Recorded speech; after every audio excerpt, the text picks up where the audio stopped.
Well, today marks 1 year since former President Donald Trump was acquitted in his first Senate impeachment trial, and now he's gearing up for round 2 next week. Yesterday, House impeachment managers wrote a letter requesting Mr. Trump testify under oath about his conduct on the day of the Capitol riot.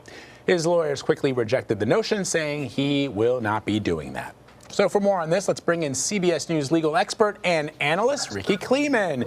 Good to see you, Rikki. So let's talk about why President Trump's lawyers have said to the House managers that he is not going to testify in the trial. His lawyers have said that it's a publicity stunt, that they don't have enough evidence in order to convict him. And so they are putting this dare to him, and that it's for no other purpose, the lawyers say, other than to create a little media storm. So House impeachment managers could actually still try to subpoena testimony from the former president, but what's the likelihood of that happening? I imagine that would just sort of start a messy legal battle. Well, Anne-Marie, of course, they could subpoena him, but not only would it start a battle, it would really take too long. What they have asked to do through Jamie Raskin, the head of the impeachment managers, in their letter, is that they have said that if former President Trump refuses to testify, that they are going to ask for an adverse inference to be drawn against him. And what that means in plain English is as if we were in a trial in a court of law, that if sometimes you decide to remain silent, that a jury in a court of law could be instructed that that is an adverse inference. In other words, that it is in essence a sign of guilt. But to go forward with the subpoena, I think the three of us will remember back at the first trial, there was the whole question of subpoenaing John Bolton to testify in the first impeachment. And what happens is it just takes too long. And one thing we do know, the Biden administration would like to go forward with all of their other plans, and they can't afford to have a lengthy trial where everyone gets bogged down in procedural issues instead of the merits. So, Rikki, can I just ask, one of the things that you're starting to see, and we have heard from Republicans and other critics of this second impeachment, with regards to the constitutionality of it, right? A lot of people will point to the fact that Chief Justice John Roberts is not presiding over this impeachment trial, much in the way that he did during the first impeachment trial, that in fact it's a sitting United States Senator, that in fact that sitting United States Senator happens to be a Democrat. So why not? I mean, why would Justice Roberts not preside over this? And does that lend credence to the criticism that this is unconstitutional? I don't know, Vlad, if it lends credence, but it certainly does cast a shadow on the question of the legitimacy of the Senate impeachment trial from the Republican argument and from the lawyers for Donald Trump's argument. Their basic thesis is that what is going on here is unconstitutional because the Constitution does not permit an impeachment trial in the Senate of a president who is now a former president and who has already left office, because the usual reason to have an impeachment and an impeachment trial is to remove a person from office. Now, legal scholars are split on this question because it's really untested of whether or not you can constitutionally remove a former president.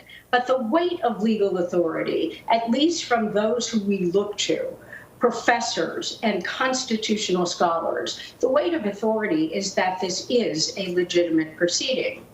But as you say, when you take away Chief Justice Roberts, who just decided, for whatever reasons he had, including the fact that he just may be too busy at the United States Supreme Court, he doesn't have to give a lengthy reason as to why he's not there, that with Chief Justice Roberts moving away and the Senate pro temp, Senator Leahy, the Democrat, being in charge, it does give some people the ability to criticize the proceedings as being biased.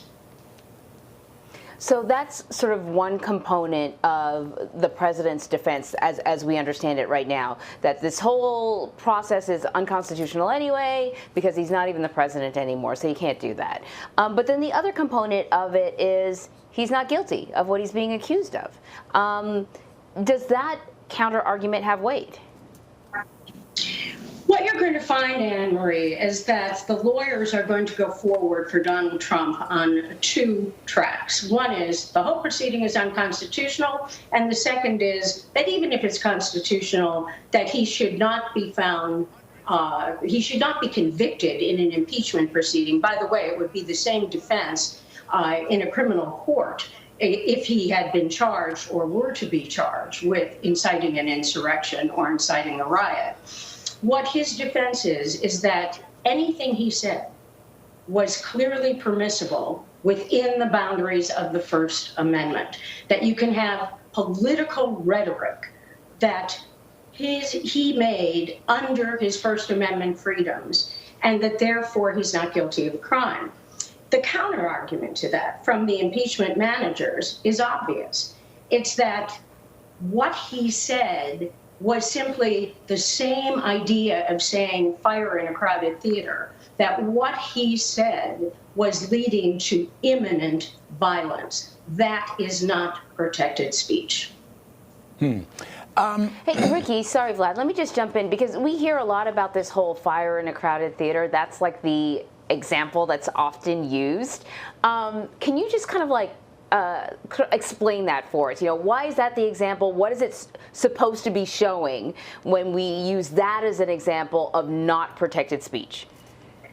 Sure. One of the things that we know is that the First Amendment is in fact first, that we want to protect freedom of speech, freedom of the press, freedom of religion. So we want it as unfettered as possible. We don't want the government coming in and saying you can say X, but you can't say Y. However, if your speech creates a situation of violence, a situation where there could be injury or death, and if you look at, say, fire in a crowded theater, if the crowded theater does not have a fire, and if you make false speech about saying fire in a crowded theater, and everyone starts to run for the exits, and people are trampled, they're hurt, they're dead, that is why you cannot say it. So here the impeachment managers are saying, this is not protected speech. Donald Trump, on January 6th, if not looking all the way before as he contested the election and said it was fraudulent, that he brought those people to Washington, and he, with his speech, incited them to go to the Capitol and to attempt to really take away the power of government that was legally counting electoral votes. So that type of speech, that incitement, that ginning it up to get them to commit violence is analogous, the House managers say, to yelling fire in a crowded theater. So, Ricky, while we're on the subject of free speech, let me just ask you about another subject that is related to the impeachment trial. You've no doubt seen this massive lawsuit. Fox News is being sued by the election technology company I want to make sure I say it right, Smartmatic,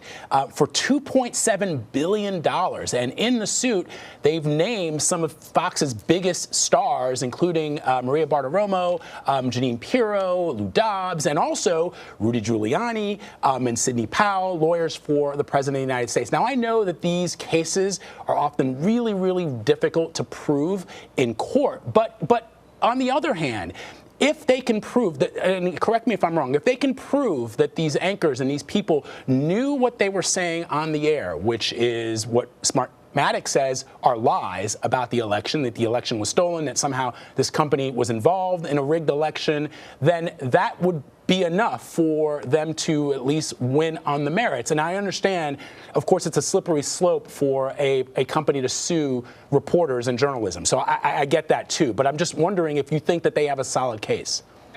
Well, I'll say this, Vlad. Why did I know you were going to ask me something about this? And so I read the complaint. I just had that thought that would come up from you. The complaint is really a thing of beauty, and you know that I appreciate great legal arguments. what may have seemed to some as kind of an impossible case that you really can't go forward. You're a company, for heaven's sake. You're not a person. These people were either anchors presenting a speaker or they were the speakers themselves. But when you read that complaint, you really have to consider that this case may have great merit. And I say, if it gets through a motion to dismiss, which it well may. I mean, if I were a betting woman, I would say it'll pass that threshold of a motion to dismiss. And if it gets there, my prediction is this case is going to settle. Wow. Rikki Klieman, always great having you with us. Thank you. Thanks, Rikki. Nice to be with you.